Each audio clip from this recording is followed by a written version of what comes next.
I want to start with someone I've always found fascinating, Pip from Charles Dickens' Great Expectations. Pip begins life with a simple view of himself, ordinary and spectacular, certain about who he is and where he belongs. Then change arrives, unexpected, disruptive, almost confusing, and suddenly he's pulled into a life he never imagined. His world shifts, his identity shifts, and the real turning point is not the money or the move to London. It is the moment he realizes he's becoming someone he doesn't fully recognize. That moment, that awareness, is when the deeper question appears. Who am I becoming through this change? I really like that. And it reminds me of a line from David Bowie that I've always enjoyed.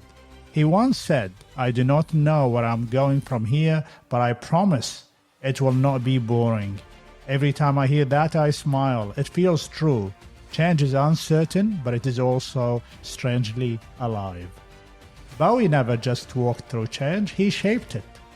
He kept reinventing how he saw himself, how he showed up, how he made art. And then there's Maya Angelou. She once wrote that we admire the butterfly, but rarely acknowledge the changes it has had to go through to become that way. She understood that becoming is not glamorous work. It is quiet, uncomfortable, and deeply human. Pip, Bowie, Angelou, all three show us the same thing.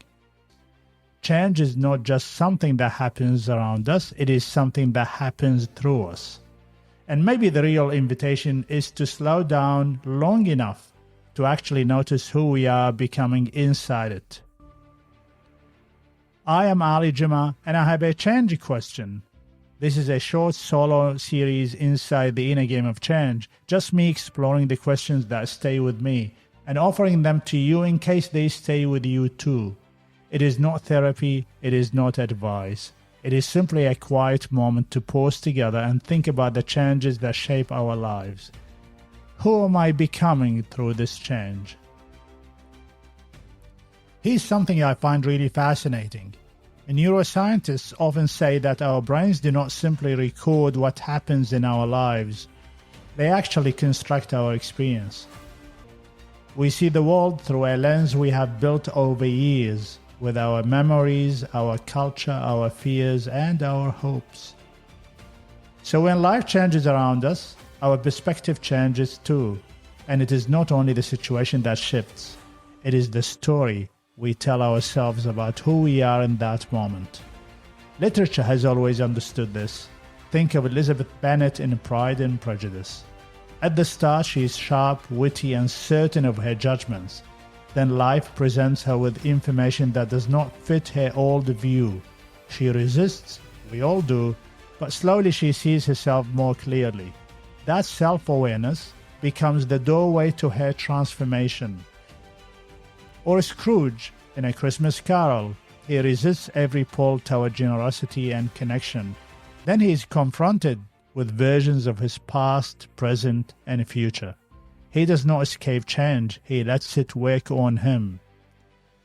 And from that uncomfortable mirror, a different man emerges. I love stories like these because they are honest. They show that resistance is not failure. Resistance is often the first sign that something inside us is trying to shift. Carl Jung once said, "What you resist persists." And I think he was right. When we stop fighting the lesson, transformation finally has somewhere to land. Psychologists call this perspective plasticity, our ability to update our meaning-making when the world around us changes. I quite like that, actually. It reminds me that growth is not always about adding something new. Sometimes it is simply about seeing what's already there with softer eyes. And here's something I have noticed in myself. When we resist change, we do not stop it.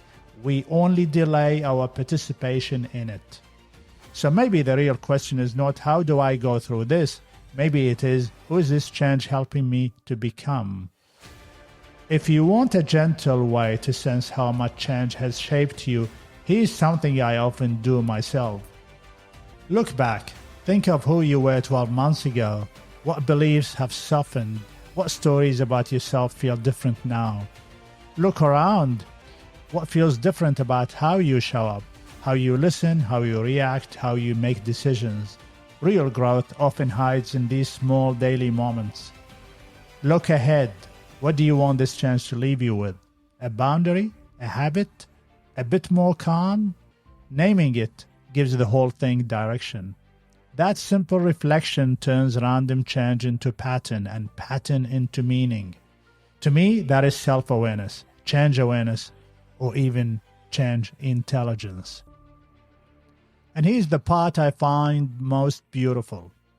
Who we are becoming does not stop with us. It affects the people we work with.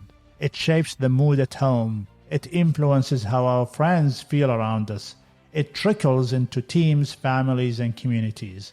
A manager who becomes a better listener changes the rhythm of a workplace. A parent who becomes more present changes the emotional weather of a home.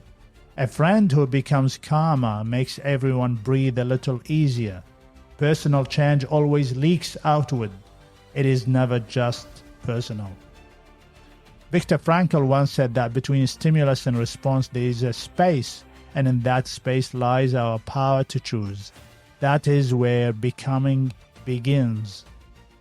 So here's my question for you this week. Who are you becoming through the changes around you?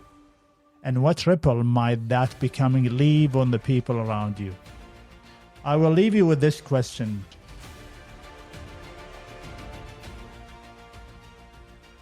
And if you want to explore more of these ideas, come over to the Inner Game of Change podcast. The conversations there, especially the Mental Model series, might meet you exactly where you are. Until next time, stay well.